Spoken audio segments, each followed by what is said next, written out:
Oi, pessoal! A nossa aulinha hoje é sobre estados físicos da matéria.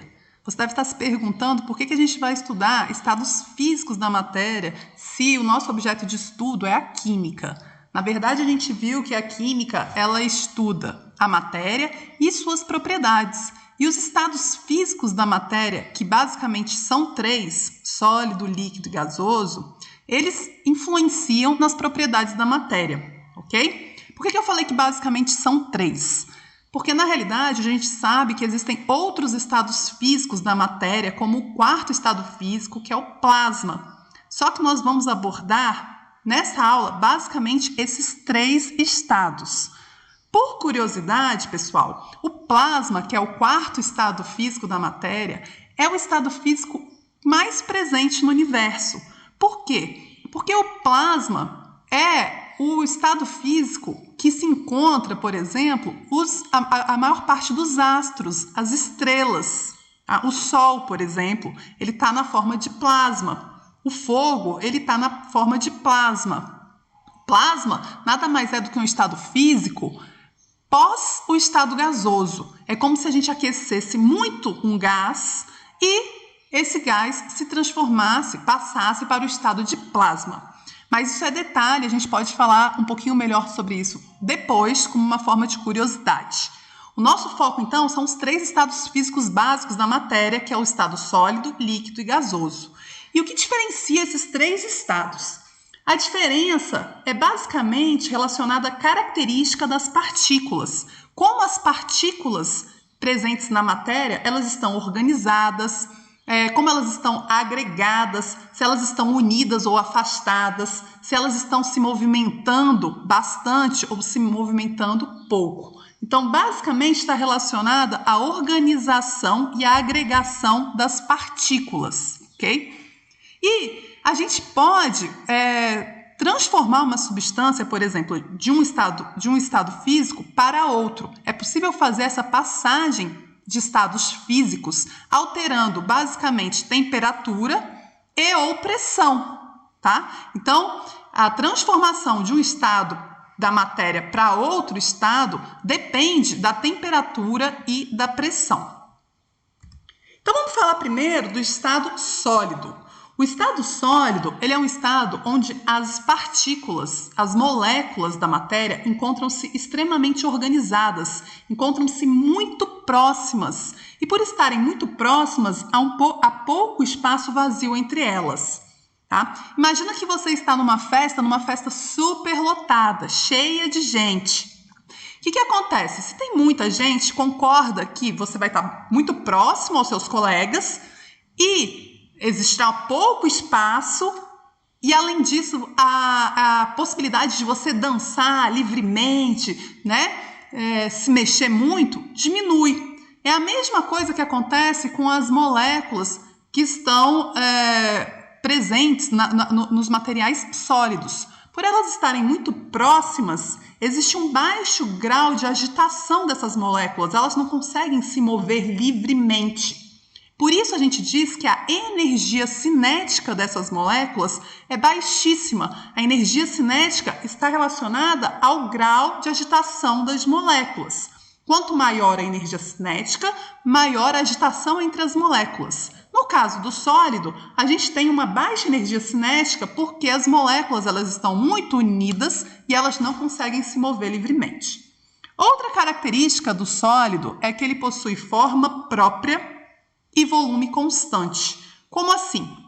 Imagina que eu pego uma pedra ou um cubo de gelo. Se eu pego esses sólidos e eu coloco em algum recipiente, ele não altera a forma. A forma ela se mantém. Então ele possui uma forma própria, uma forma constante, uma forma fixa, ok? Que não se altera de acordo com o recipiente. A mesma coisa em relação ao volume. Se eu pego um cubo de gelo que tem 3 centímetros cúbicos de volume e coloco esse cubo de gelo num copo, ele continua tendo 3 centímetros cúbicos de volume. Então, o volume do sólido também não se altera, ok? Bom, em relação ao líquido. O líquido é um estado onde as moléculas elas já estão um pouquinho mais afastadas do que no estado sólido. Então é aquela festa que tá cheia, mas tá legal, sabe? Aquela quantidade de pessoas boa, que não tá nem vazio nem superlotado. Você consegue se movimentar, você consegue ir ao banheiro facilmente, né? Por quê? Porque existe espaço vazio entre as pessoas. É a mesma coisa que acontece no estado líquido. No estado líquido, as moléculas estão um pouco mais afastadas, existe um certo espaço entre elas e, por isso, o grau de agitação das moléculas, ou seja, a movimentação das moléculas no estado líquido é maior do que no estado sólido. Por isso, a gente diz que a energia cinética das moléculas no estado líquido é maior do que no estado sólido. Lembrando que a energia cinética faz relação justamente ao grau de agitação das moléculas. Em relação à forma, a forma do líquido ela é variável, né, pessoal? Se a gente pega água, coloca ela em um recipiente, em um copo, ela vai adquirir a forma do copo. Se eu pego agora essa água que está nesse copo e transfiro para um outro recipiente de outra forma, ela vai mudar a forma novamente. Ela vai adquirir sempre a forma do recipiente. Por isso a gente diz que a forma do líquido é variável. Já em relação ao volume, o volume é constante. Se eu tenho 100 ml de água em um copo e transfiro esses 100 ml para um outro recipiente, continuo tendo 100 ml de água. Então, no líquido, eu tenho que a forma ela varia de acordo com o recipiente, entretanto, o volume do líquido é constante. Já no estado gasoso, o que nós temos?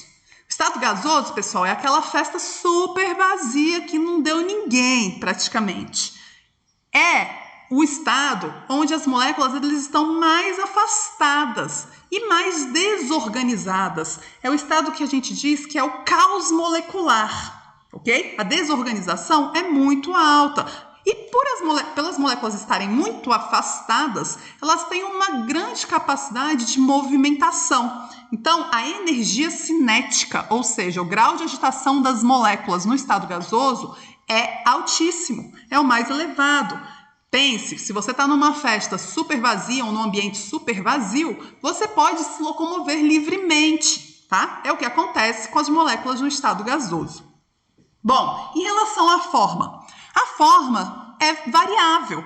Imagina, se você tem um gás em um determinado recipiente, esse gás ele se expande de forma a ocupar todo aquele recipiente. Se você pega esse gás e coloca num recipiente novo, ele vai, da mesma forma, se expandir e ocupar todo esse recipiente novo. Então, a forma do gás, ela é variável. O gás, ele adquire a forma do recipiente. A mesma coisa acontece com o volume, tá? O volume do gás também é variável, porque o gás ele tem essa capacidade de se expandir e ocupar todo o espaço. Então, se eu pego um gás, coloco primeiro num recipiente cerca de 10 ml, ele vai adquirir a forma e ele vai preencher todo o volume daquele recipiente de 10 ml. Agora, se eu tiro esse gás e passo para um outro recipiente de 50 ml com uma forma diferente, ele vai adquirir a forma nova desse recipiente e vai preencher todos esses 50 ml. Então, ele tem um volume variável. E uma outra característica do gás é que, do gás, né, da matéria no estado gasoso, é que ele possui uma altíssima compressibilidade. De todos os estados que a gente viu, né, em relação ao sólido e o líquido, o gasoso, ele é o que possui uma maior compressibilidade. E o que é compressibilidade? Compressibilidade, pessoal, é uma propriedade da matéria que consiste na alteração do volume quando a gente submete a matéria a uma determinada força. Então, imagine, aquele exemplo clássico, que você pega uma seringa, né, e você puxa o êmbolo, enche ela de gás, coloca o dedo na ponta, tampa a ponta da seringa e agora você consegue empurrar o êmbolo fazendo a compressão, aplicando uma força. Isso se você tiver gás dentro dessa seringa. Então você consegue facilmente isso, por quê? Porque as moléculas, como elas estão muito afastadas, tem muito espaço vazio entre elas, quando você aplica essa força, você impulsiona as moléculas para que elas se tornem um pouquinho mais juntas. Isso é mais difícil no líquido, porque as moléculas já estão mais próximas, e muito difícil no estado sólido. Então, o estado que tem maior compressibilidade vai ser o gasoso, e o estado que tem menor compressibilidade vai ser o sólido, desses 3 estados básicos que nós estamos falando. Tranquilo, pessoal, até aí? Bom, a gente sabe que a matéria ela pode mudar de estado físico, né? Ela pode ocorrer a transformação física da matéria. Olha só, pessoal, quando eu falo em mudança de estado físico, eu não estou falando de transformação química, eu estou falando de transformação física. É importantíssimo que vocês tenham em mente essa diferença. Qual é a diferença em relação à transformação física e à transformação química? Na transformação física, não ocorre mudança, alteração na natureza da matéria. É um processo que não altera a natureza, a composição da matéria. Então, quando você tem água líquida e você coloca no congelador, você vai formar o gelo, que é a água sólida, que ela solidificou, só que a composição, a natureza é a mesma, ok? Então, todo o processo de mudança de estado físico, seja do estado líquido para o sólido para o gasoso e assim sucessivamente, é exemplo de transformação física, ok? Não há alteração da natureza, da composição da matéria. No caso das transformações químicas, ocorre alteração na composição da matéria, na natureza da matéria. Então, numa transformação química, o que a gente tem? A gente tem inicialmente reagentes. Esses reagentes, eles vão interagir ou eles vão sofrer alguma modificação e vai gerar um produto diferente. O produto final de uma transformação química é diferente dos reagentes iniciais. Exemplo, a gente estudou a respiração celular e a gente viu que na respiração é necessário o quê? Glicose e oxigênio, que num processo de transformação química vai levar à formação de gás carbônico, água e energia. Então, reparem que agora eu tenho os produtos diferentes dos reagentes da reação, ok? Outro exemplo, combustão, reações de combustão, onde a gente tem queima de material, a fotossíntese, que a gente também já estudou. Isso tudo é exemplo de transformação química. No caso das mudanças de estado físico, a gente fala em transformação, então, física. E quais são essas transformações possíveis? Então, a primeira coisa que a gente tem que perceber, galera, é que para que ocorra a transformação do estado sólido para o líquido, do líquido para o gasoso, a gente necessariamente tem que fornecer calor para o sistema. Então, são processos que ocorrem com aquecimento normalmente. A gente aumenta a temperatura, fornece calor e aí ocorre a passagem do estado sólido para o líquido, do líquido para o gasoso ou do sólido diretamente para o gasoso. E no caso contrário, quando a gente for passar do estado gasoso para o líquido e do líquido para o sólido ou do gasoso diretamente para o sólido, o que a gente tem? A gente tem um resfriamento, ok? Bom, mas o que a gente entende por calor? Calor, pessoal, nada mais é do que energia térmica que está sendo passada de um corpo com maior temperatura para um corpo de menor temperatura. É uma energia que a gente chama de energia térmica em trânsito. E ela sempre vai ser passada do corpo de maior temperatura para o corpo de menor temperatura, ok? Beleza. Então, vamos ver quais são, de fato, essas transformações. Primeiro, se a gente pega um gelo, né? Um cubinho de gelo, tira do freezer e deixa a temperatura ambiente, o que vai acontecer? Esse cubinho de gelo, ele vai ganhar calor do ambiente, certo? Vai aumentar a sua temperatura. Então, ele está recebendo calor do ambiente, ele está sendo aquecido. E esse processo de passagem do estado sólido para o estado líquido é chamado de fusão.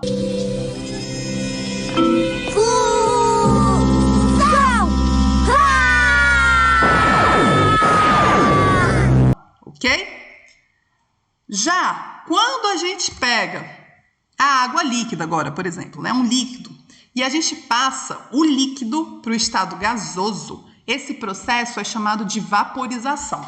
A vaporização é um nome genérico. Por quê? Porque existem diferentes tipos de vaporização.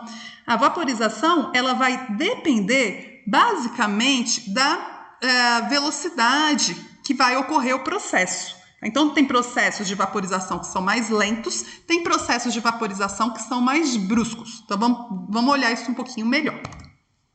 Existem, então, 3 tipos de vaporização, basicamente.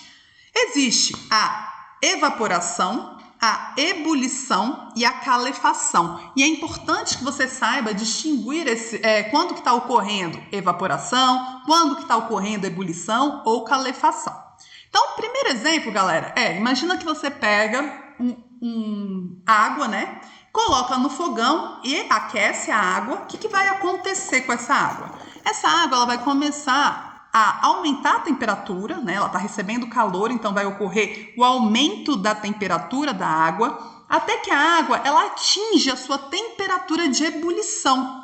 A temperatura de ebulição da água a 1 atm, né, em nível do mar, é de 100 graus Celsius. Então, olha só o que vai acontecer. Você está fornecendo calor para o sistema de forma artificial na ebulição, aumentando a temperatura da água, nesse caso, e até ela atingir uma temperatura que é chamada de temperatura de ebulição, quando ela começa a se transformar para o estado gasoso. Ela começa a se transformar em vapor, tá? É necessário no processo de ebulição o fornecimento de calor e sempre no processo de ebulição a transformação ela vai ocorrer quando a substância atingir sua temperatura de ebulição. Eu estou dando aqui o exemplo da água, mas isso serve para outras substâncias também.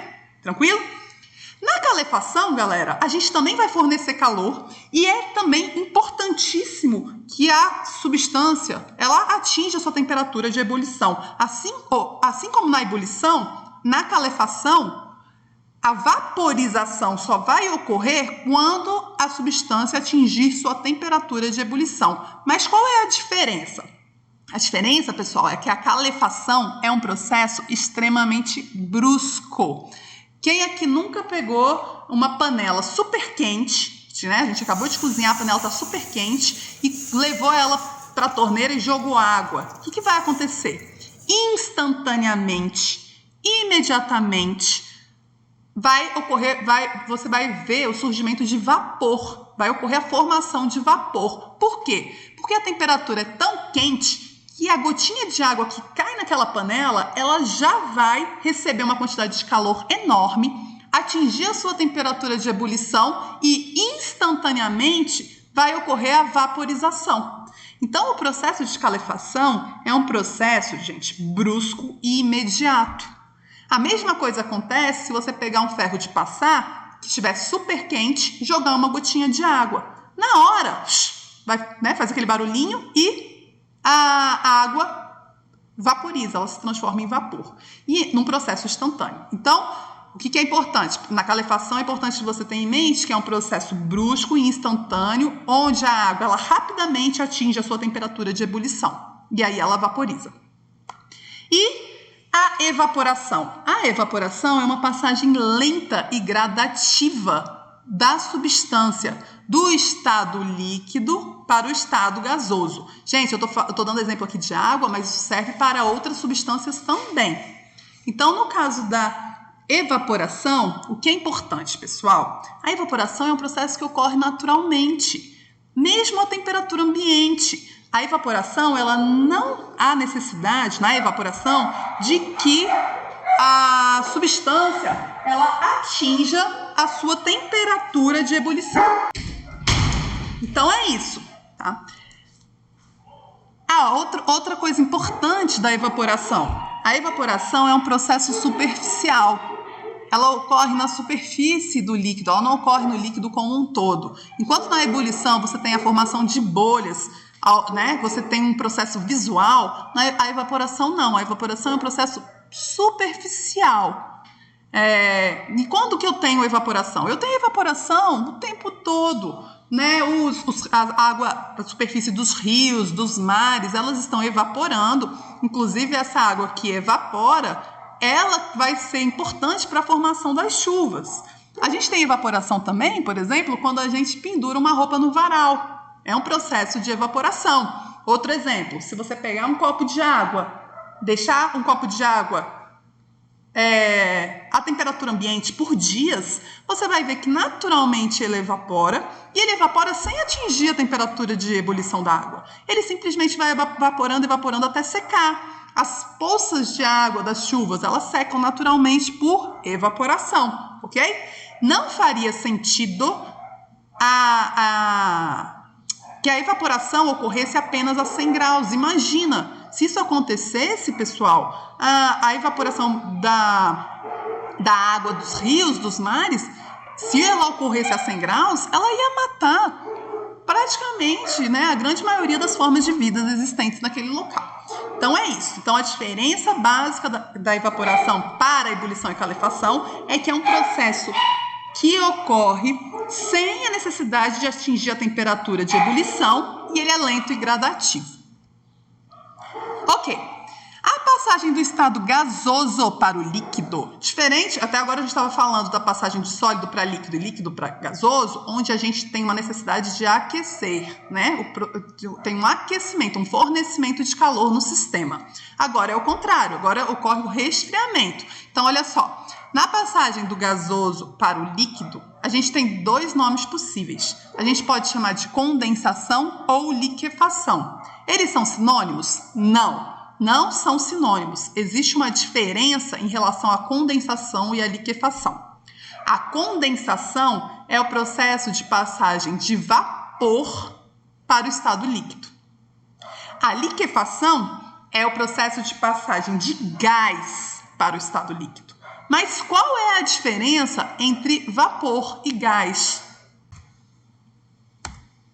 Bom, então, para nível de 9º ano, pessoal, a diferença entre vapor e gás seria algo assim. Olha só, imagina que você tem uma substância e essa substância, a temperatura e a pressão ambiente, ou seja, em 25 graus e a pressão de 1 atm ao nível do mar, essa substância, nessas condições ambientais, ela não se encontra no estado gasoso. Se essa substância não se encontra no estado gasoso em condições ambientais, quando ela passa para o estado gasoso, a gente diz que ocorreu a formação de vapor. É o exemplo da água. A água, ela encontra-se a temperatura ambiente, a pressão ambiente, ela encontra-se no estado líquido. Então, quando ela passa para o estado gasoso, a gente diz que ocorreu a formação de vapor de água. O mesmo a gente pode falar para a acetona, para o álcool, que são substâncias que, nas condições ambientais, estão na forma de líquido, ok? Agora imagina que você tem uma substância que ela já se encontra no estado gasoso,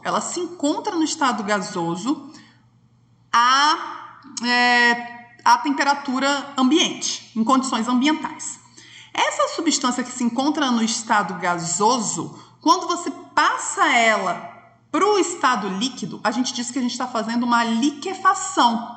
Então, a liquefação está relacionada a substâncias que já estão no estado gasoso, e essas substâncias são chamadas de gases. Então, por exemplo, o oxigênio é o gás oxigênio, o gás carbônico, gás nitrogênio, o monóxido de carbono, são todos gases presentes a condições ambientes, por isso que a gente chama de gás, tá? Eles já estão no estado gasoso a temperatura ambiente. E nesse caso, quando a gente passa para o estado líquido, a gente diz que está fazendo uma liquefação, diferente da água. A água, como a gente viu, ela está no estado líquido em condições ambientes. Então, quando ela passa para o estado gasoso, a gente diz que ocorreu a formação de vapor. Agora, se eu fizer o processo inverso, a passagem do vapor de água para o estado líquido, eu digo que eu estou fazendo uma condensação. Então, repetindo, a condensação refere-se à passagem de vapor para o estado líquido, enquanto que a liquefação refere-se à passagem de gás para o estado líquido. Só um parênteses, vocês vão aprender mais para frente que o processo da passagem de vapor para líquido, ele é dependente apenas da pressão, da mudança de pressão. Se eu aumento a pressão, isso já é suficiente para eu passar um vapor para o estado líquido. Diferente do gás, galera. Um gás eu só consigo passar para o estado líquido se eu aumentar a pressão e diminuir a temperatura. Então, a passagem, a liquefação, a passagem de gás para líquido, ela é dependente tanto da pressão quanto da temperatura, tá? Isso vocês vão ver mais para frente. Por agora, esse conceito de vapor e gás que a gente deu aqui já é suficiente. Ok. Passando então agora de líquido para sólido. De líquido para sólido é como se a gente pegasse a água, colocasse na forminha de gelo, né? E solidificasse. Então é muito simples. O nome do processo de líquido para sólido é solidificação. É o que a gente está fazendo, né? Transformando um líquido em um sólido. Ok? Existe a possibilidade também, pessoal, da gente passar um sólido para o estado gasoso sem passar pelo estado líquido. Esse processo é chamado de sublimação. Então, a sublimação é um processo onde ocorre a passagem de uma substância diretamente do estado sólido para o estado gasoso, sem passar pelo estado líquido. Exemplo, eu não sei se vocês já viram, isso era usado muito antigamente, isso é muito usado em casa de vó. A sublimação é coisa de vó. Olha só, gente, duas coisas que minha avó fazia e que estão relacionadas à sublimação. A primeira, minha avó usava naftalina nos armários para tirar o cheiro de mofo e também para espantar barata, tá? A naftalina ela tem um cheiro forte. A naftalina ela é formada basicamente por uma substância chamada naftaleno e ela tem a característica de, a temperatura ambiente, ela passar diretamente do estado sólido para o estado gasoso. Então, minha avó colocava lá no armário uns comprimidinhos de naftalina e eles iam sendo consumidos e eles desapareciam. Por quê? Porque aquele sólido, ele passava diretamente para o estado gasoso, ou seja, ele sublimava. Outra coisa que minha avó fazia muito, pessoal, por isso que eu digo que sublimação é coisa de vó. Ela, quando eu ficava doente, com dor de garganta, ela amarrava um pano no meu pescoço com um produto, eu não sei se vocês já viram, que chama Vic Vaporub. É um produto que é formado basicamente, né, a composição dele é cânfora e mentol. E essas substâncias, cânfora e mentol, elas também sublimam a temperatura ambiente. Então, ocorria o processo de sublimação. E aí, ela colocava esse paninho, e eu passava Vic no meu pescoço, né? E colocava esse paninho. E aquele cheiro de cânfora, você vai inalando e vai desobstruindo as vias respiratórias. Ok? E o oposto também ocorre, tá, pessoal? A passagem direta do estado gasoso para o estado sólido, sem passar pelo estado líquido. Esse processo ele pode ser chamado também de sublimação, então existem alguns autores que chamam a sublimação qualquer processo onde ocorre a passagem direta de sólido para gasoso ou de gasoso para sólido, sem passar pelo estado líquido. Mas existem alguns autores que, para diferenciar a passagem do estado sólido para o gasoso, do gasoso para o sólido, ela chama o segundo caso de ressublimação. Então, sublimação seria a passagem do estado sólido para o gasoso, enquanto ressublimação seria a passagem do estado gasoso para o sólido, tá? É isso então, pessoal. Espero que vocês tenham gostado. Até a próxima. Tchau, tchau.